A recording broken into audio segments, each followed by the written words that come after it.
अस्सलाम वालेकुम नाज़रीन। गुज़िश्ता रोज़ हमने रेफरेंस केस में जो रेफरेंस भेजा है सेनेट ओपन बैलेट का हुकूमत पाकिस्तान ने सुप्रीम कोर्ट को ये सवाल पूछने के लिए कि क्या सेनेट इलेक्शन आइन के आर्टिकल 226 के तहत आते हैं या नहीं,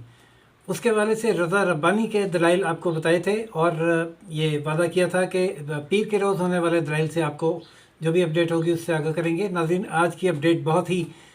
गर्मा गर्म है और बहुत ख़तरनाक दलाइल दिए रज़ा रब्बानी ने, ऐसे दलाइल कि जिनको सुनकर ना सिर्फ सुप्रीम कोर्ट की रिमार्क्स की ट्रेन रुक गई, बल्कि जस्टिस एजाजुल एहसन साहब के जो सवालात थे उनको भी ब्रेक लग गई और उन्हें एक जगह खामोशी इख्तियार करना पड़ी। और किस जगह खामोशी इख्तियार करना पड़ी वो एक बहुत ही अहम बात है जो यकीनन आप जानना चाहेंगे कि रज़ा रब्बानी ने ऐसी क्या बात कह दी थी जिस पर जस्टिस एजाजुल एहसन खामोश हो गए। नाज़रीन, जहाँ जब दलाइल का आगाज़ हुआ 12 बजे तो रज़ा रब्बानी ने जहाँ आइन के मुख्तलिफ़ आर्टिकल्स का हवाला दिया और ये बताया कि मुल्क में 20 किस्म के इंतखाबात होते हैं और वो सब के सब सीक्रेट बैलेट से होते हैं सिवाय सदर और वज़ीर आज़म के इंतखाब के, जो कि ओपन होता है शो ऑफ हैंड के ज़रिए। और उसके बाद रज़ा रब्बानी ने कहा कि सीक्रेट बैलेटिंग का एक मकसद है और ये मकसद ना सिर्फ वोट के तक़द्दुस को बरकरार रखना है बल्कि जो वोटर का तक़द्दुस है उसकी राय का एहतराम करना भी है। अगर इसको बिल्कुल ओपन कर दिया जाएगा तो पहले तो वो वोटर अपनी पार्टी के लिए वल्नरेबल हो जाएगा और अपनी पार्टी हेड के अताब का निशाना भी बन सकता है, चाहे उसने अपने ज़मीर के मुताबिक ही वोट दिया हो। और दूसरी बात यह है कि जो रज़ा रब्बानी ने बात की वो ये की कि सारी दुनिया में वोट खुफिया रखा जाता है, उसका मकसद वोटर की सिक्योरिटी भी होता है और ख़ास तौर पे पाकिस्तान में जहाँ बैलेट पेपर्स तक डीप स्टेट की पहुँच है। नाज़रीन, उन्होंने कहा कि अगर ये वोट काबिल शनाख्त हो गया तो बहुत आसानी से डीप स्टेट ये पता चलाएगी कि किसने कहाँ किसको वोट दिया और क्या उनकी मर्ज़ी के मुताबिक दिया या नहीं दिया, और इस तरह वो एक उनके लिए इंतहाई तर्न वाला बन जाएगा हर लिहाज से, जिससे जमहूरियत मजबूत नहीं कमज़ोर होगी। इस मौके पर जस्टिस एजाजुल एहसन ने ये कहा कि आप डीप स्टेट की बात ना करें, हमारे सामने ऐसा अव्वल तो कोई केस नहीं है और ना ही कोई ऐसा नुक्ता उठाया गया है जिसका आप जवाब दे रहे हैं, और हकीकत यह है कि पोलिंग स्टेशन पर बैलेट पेपर सील हो जाते हैं। नाज़रीन, यहाँ वो जुमला बोला मियाँ रज़ा रब्बानी ने जिसको सुनकर जस्टिस एजाजुल एहसन हैरत अंगेज़ तौर पर खामोशी इख्तियार किए रहे। वो जुमला ये था कि माय लॉर्ड, बेशक बैलेट पेपर पोलिंग स्टेशन पर सील हो जाते हैं, लेकिन डीप स्टेट की पहुंच सील्ड बैलेट पेपर तक भी है और बहुत बआसानी है। उन्होंने कहा कि ये बात मुझसे ज़्यादा आप जानते हैं और आप ज़्यादा बेहतर जानते हैं। अब ये बात मुझसे ज़्यादा आप जानते हैं और आप ज़्यादा बेहतर जानते हैं को जस्टिस एजाजुल एहसन ने डिनाई नहीं किया, वो खामोश हो गए। उन्होंने ये नहीं कहा कि मैं नहीं जानता या ये आप कैसे कह सकते हैं कि मैं कैसे जानता हूँ। उनकी खामोशी जो है उसको आप किस नज़र से देखते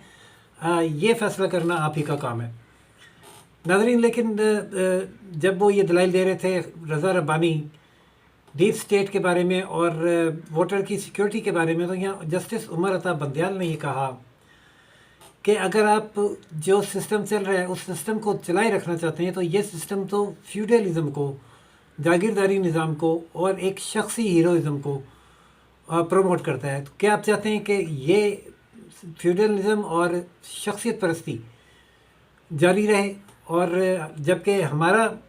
जो मंशा है कि जमहूरियत का जो असल मकसद है वो ये है कि पार्टी सिस्टम स्ट्रॉन्ग हो और वो पार्टी सिस्टम ओपन बैलेट से ही स्ट्रॉन्ग होगा। जिस पर मियाँ रज़ा रब्बानी ने कहा कि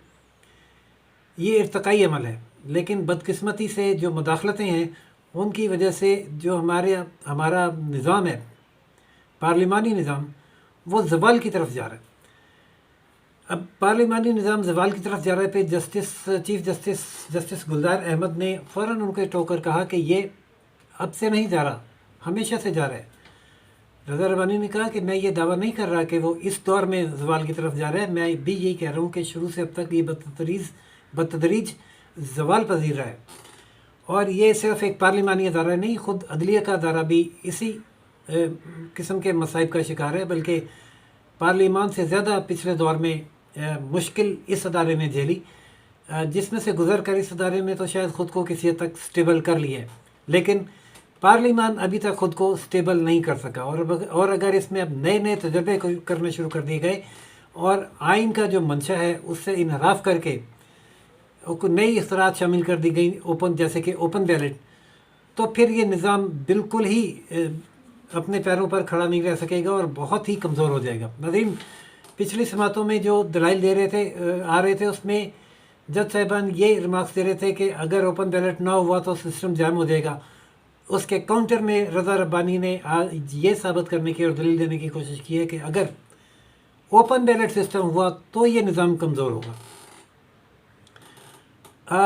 بہت گرما گرم بحث ہے جس میں جو قانونی دلائل ہیں ان سے ہٹ کر سیاسی باتیں بھی ہو رہی ہیں اور اخلاقی باتیں بھی ہو رہی ہیں۔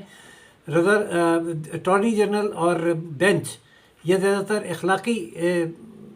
لحاظ سے اس کو سپورٹ کرتے رہے کہ اوپن بیلٹ ہونا چاہیے، کیونکہ اگر کوئی ووٹ دے رہا ہے اپنے ضمیر کے مطابق دے رہا ہے تو اس کو کھل کر سامنے بھی آنا چاہیے اور کریج کا مظاہرہ بھی کرنا چاہیے۔ یہاں رضا ربانی نے یہ کہا کہ آپ بات کرتے ہیں کہ کھل کر سامنے آنا چاہیے اور کریج کا مظاہرہ کرنا چاہیے، لیکن مسئلہ یہ ہے کہ یہاں لوگوں کو آئین کا تحفظ حاصل نہیں ہے۔ جو لوگ کھل کر سامنے آئے، جس کی مثال انہوں نے یہ دی کہ جیسے کہ ایک بہت بڑی تعداد ہے لاپتہ افراد کی پاکستان میں، جن کو آئین کے تحت لاپتہ نہیں کیا جا سکتا لیکن وہ لاپتہ ہیں، اور لاپتہ ہونے کے بعد آرٹیکل 10 کا تقاضا یہ ہے کہ جو ان کے لواحقین ہیں یا وہ خود ہیں ان کا موقف مکمل طور پر سنا جائے، لیکن انہیں آئین کے آرٹیکل 10 کے تحت یہ عدالتیں سننے سے بھی قاصر ہیں۔ ایسے میں آپ ایک ایم این اے اور ایم پی اے کو بھی اسی طرح ولنریبل بنا دینا چاہتے ہیں کہ کل کو وہ بھی خدا نخواستہ لاپتہ ہو جائے یا اس کی بھی کوئی بات نہ سنے۔ یہ ایک انتہائی خطرناک فیصلہ ہوگا اگر یہ فیصلہ آتا ہے کہ سینٹ الیکشن یا کوئی بھی اور الیکشن اوپن بیلٹ کے ذریعے ہو۔ ناظرین، رضا ربانی نے اس اینگل سے یہاں دلائل ختم کیے اور کل وہ دوبارہ اپنے دلائل کا آغاز کریں گے اور اس کو آگے بڑھائیں گے۔ اس میں چیف جسٹس کے ان سوالات کا جواب دیں گے جو انہوں نے آج رضا ربانی سے کیے کہ بہت سے ممالک نے یہ قرار دیا ہے کہ بیلٹ جو ہے وہ امانت ہوتا ہے ووٹر کی اس وقت تک جب تک وہ بیلٹ باکس میں چلا نہیں جاتا۔ بیلٹ باکس میں جانے کے بعد وہ اسٹیٹ کی پراپرٹی ہوتی ہے اور اسٹیٹ پھر اس بیلٹ پیپر کے ساتھ چاہے جو بھی سلوک کرے۔ اس سوال کا جواب دیں گے اور اپنے دیگر دلائل بھی دیں گے رضا ربانی۔ کل رضا ربانی کیا موقع اختیار کرتے ہیں اس کی اپڈیٹ سے ہم آپ کو آگاہ کریں گے۔ کل تک کے لیے اجازت دیجیے۔ روشن پاکستان نیوز سے راشد حبیب کو لائک، سبسکرائب اور شیئر کرنا چینل کو نہ بھولیے گا۔ اللہ حافظ۔